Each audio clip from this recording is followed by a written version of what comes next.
Hello everyone and welcome back to the channel. So first things first, I know I haven't uploaded anything this month so far and my Fallout New Vegas review has been taking a lot longer to work on, but I'll probably explain about that a bit more in a community post.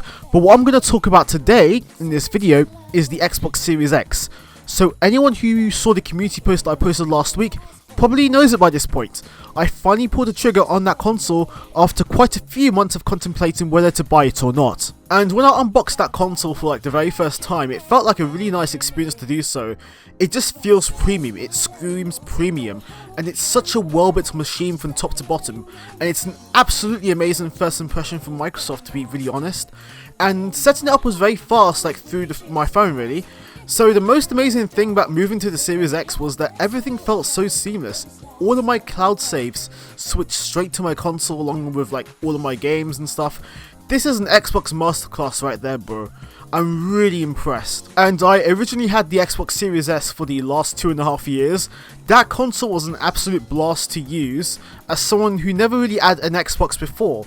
And if you've never been involved with the Xbox brand or played the games in that system, I still think it's a decent, worthy console purchase. It was the only current gen console at the time that was easily accessible without any stock shortages, so I picked one up. Obviously, Game Pass was the selling point of the Xbox Series S. It's a nice secondary console when you consider that I usually use my PS5. That console has always been my main, so the Xbox has been really good for the exclusive games and for the extra stuff that comes on Game Pass. I remember playing the heck out of Halo Infinite's multiplayer when that felt decent to play, and it didn't have a shortage of content until further down the line. And Hi-Fi Rush is a game that I will always recommend to anyone owning an Xbox. It's easily the best exclusive from Microsoft this year, and even though it's a digital-only console, I was still able to take advantage of the backwards compatibility on the system, so I could play the heck out of classic games that I always really wanted to play, like Daytona USA, Radiant Silvergun, or relive memories from the 7th generation of gaming with the likes of games like Call of Duty Black Ops. So clearly, I had a lot of fun with that console for the last 2 years. But I'm probably going to be honest here. I originally planned to keep the Series S for a good while as a secondary console, but times change. I was perfectly content with the system because it was designed as a 1440p console. It was perfect for 1080p at 60 FPS or even at 120 FPS, and I had 1080p monitors, so the console was perfect for those displays. Halo at 120 FPS felt so nice to play, but when you really think about it, this year has been one where having the more powerful Xbox became more important as the months went by. And I've said it before and I'll say it again, performance is really important when it comes to how smooth a game plays, and without that level of fluidity, it breaks that connection between you and the game, and it becomes a less intuitive and immersive experience. So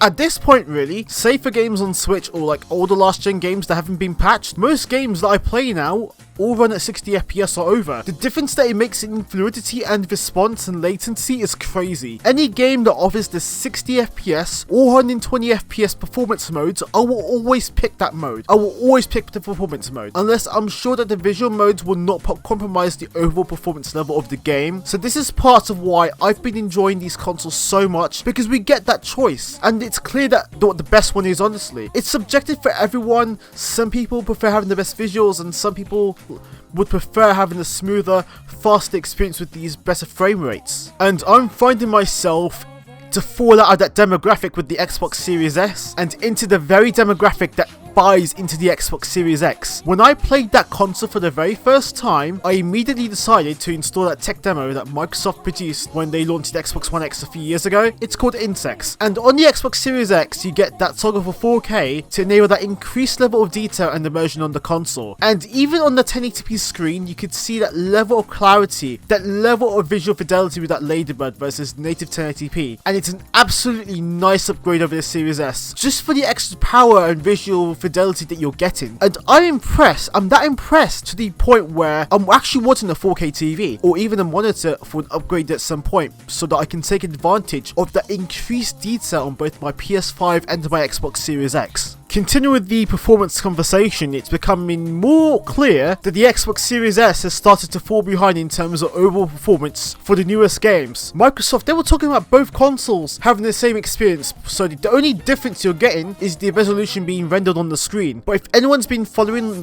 game news lately, that's not what they're making it out to be. We got games like Dead Space Remake, Remnant 2, Alan Wake 2, Warhammer 40k Darktide, Star Wars Jedi Survivor. They all shipped without 60 FPS modes on the Series S, but they run great on the Series X. So this got me thinking, if those games are not going to hit 60 FPS on the entry-level Xbox, then it kinda sets a precedent. It would be those games being more technically demanded than you may think. They're not going to get those 60 FPS modes, or they may even fall short of running at 1080p on the S. But I don't have to worry about the Series X when it comes down to performance. This is easily the #1 reason why I upgraded, why I spent that extra £200, and I wanted to future-proof my experience, and I got what I wanted with it. And this is another thing that I talked about in the last video, physical games. I don't have to rely on the Xbox store when it comes to buying games. Now I can go and buy physical titles on disc and delve through some of the games that I couldn't buy digitally, or I can just get a better deal on disc. It works a lot better with the backwards compatibility, particularly with the 360's titles. So I picked up Modern Warfare 2 and Modern Warfare 3, and I was reliving childhood memories. And that's one of the best features of the Xbox, the ability to play games from the OG Xbox and the 360 eras, but it's just so much better on the Series X. I highly advise you to get the X if you want to take full advantage of the backwards compatibility. You get the disc drive and true 4K for some of the games from those systems. It's amazing. It's literally an amazing experience, and I'm not really joking about it. And a bit of a brief thing to mention, but getting double the storage for Series X games has been a big improvement over the S, and it's one of the big drawbacks of that console. So when you get a Series S, you only have 512 gigabytes of storage, but only 364 gigabytes of that is usable. But on the Series X, you literally have twice that amount of storage, so you will not be screwed when you try to install a bunch of AAA games, or Call of Duty, of course, which takes like what, a good amount of the storage. There's